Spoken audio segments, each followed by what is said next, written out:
Luke chapter 12. Meanwhile, when a crowd of many thousands had gathered, so that they were trampling on one another, Jesus began to speak first to his disciples, saying, "Be on your guard against the yeast of the Pharisees, which is hypocrisy. There is nothing concealed that will not be disclosed, or hidden that will not be made known. What you have said in the dark will be heard in the daylight, and what you have whispered in the ear in the inner rooms will be proclaimed from the roofs. I tell you, my friends, do not be afraid of those who kill the body, and after that can do no more. But I will show you whom you should fear. Fear him who, after your body has been killed, has authority to throw you into hell. Yes, I tell you, fear him. Are not 5 sparrows sold for 2 pennies? Yet not one of them is forgotten by God. Indeed, the very hairs of your head are all numbered. Don't be afraid. You are worth more than many sparrows. I tell you, whoever publicly acknowledges me before others, the Son of Man will also acknowledge before the angels of God. But whoever disowns me before others will be disowned before the angels of God. And everyone who speaks a word against the Son of Man will be forgiven, but anyone who blasphemes against the Holy Spirit will not be forgiven. When you are brought before the synagogues, rulers and authorities, do not worry about how you will defend yourselves or what you will say, for the Holy Spirit will teach you at that time what you should say." Someone in the crowd said to him, "Teacher, tell my brother to divide the inheritance with me." Jesus replied, "Man, who appointed me a judge or an arbiter between you?" Then he said to them, "Watch out. Be on your guard against all kinds of greed. Life does not consist in an abundance of possessions." And he told them this parable. The ground of a certain rich man yielded an abundant harvest. He thought to himself, "What shall I do? I have no place to store my crops." Then he said, "This is what I'll do. I will tear down my barns and build bigger ones, and there I will store my surplus grain. And I'll say to myself, you have plenty of grain laid up for many years. Take life easy, eat, drink, and be merry." But God said to him, "You fool! This very night your life will be demanded from you. Then who will get what you have prepared for yourself? This is how it will be with whoever stores up things for themselves but is not rich toward God." Then Jesus said to his disciples, "Therefore I tell you, do not worry about your life, what you will eat, or about your body, what you will wear. For life is more than food, and the body more than clothes. Consider the ravens. They do not sow or reap. They have no storeroom or barn, yet God feeds them.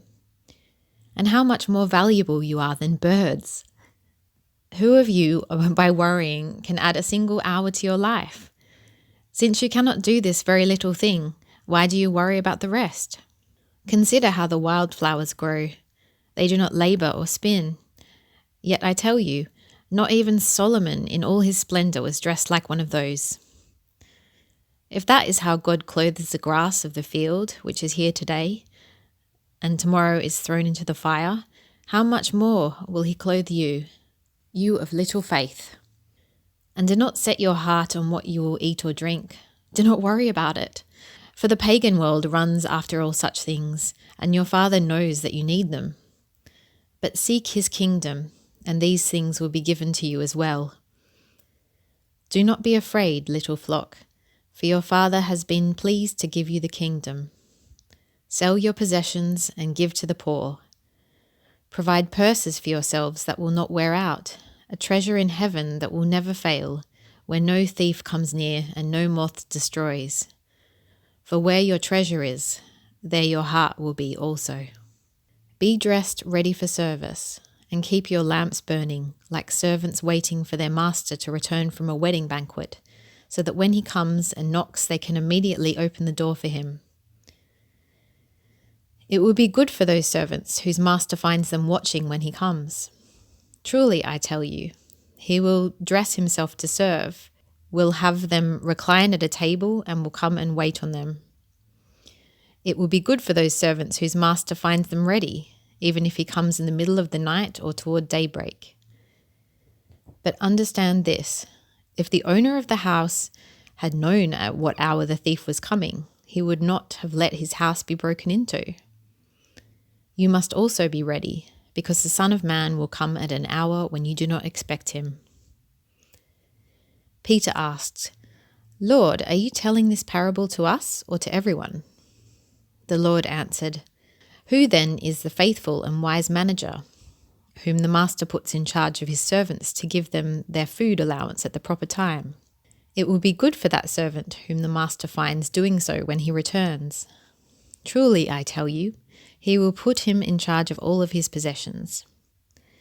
But suppose the servant says to himself, 'My master is taking a long time in coming,' and he then begins to beat the other servants, both men and women, and to eat and drink and get drunk. The master of that servant will come on a day when he does not expect him, and at an hour he is not aware of. He will cut him to pieces and assign him a place with the unbelievers. The servant who knows the master's will and does not get ready or does not do what the master wants will be beaten with many blows. But the one who does not know and does things deserving punishment will be beaten with few blows.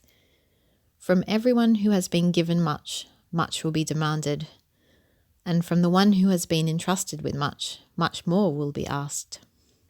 I have come to bring fire on the earth, and how I wish it were already kindled. But I have a baptism to undergo, and what constraint I am under until it is completed. Do you think I came to bring peace on earth? No, I tell you, but division.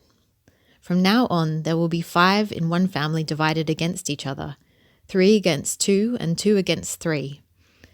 They will be divided, father against son, and son against father, mother against daughter, and daughter against mother, mother-in-law against daughter-in-law, and daughter-in-law against mother-in-law." He said to the crowd, "When you see a cloud rising in the west, immediately you say, 'It's going to rain,' and it does. And when the south wind blows, you say, 'It's going to be hot,' and it is. Hypocrites! You know how to interpret the appearance of the earth and the sky. How is it that you don't know how to interpret this present time? Why don't you judge for yourselves what is right? As you are going with your adversary to the magistrate, try hard to be reconciled on the way, or your adversary may drag you off to the judge, and the judge turn you over to the officer, and the officer throw you into prison. I tell you, you will not get out until you have paid the last penny.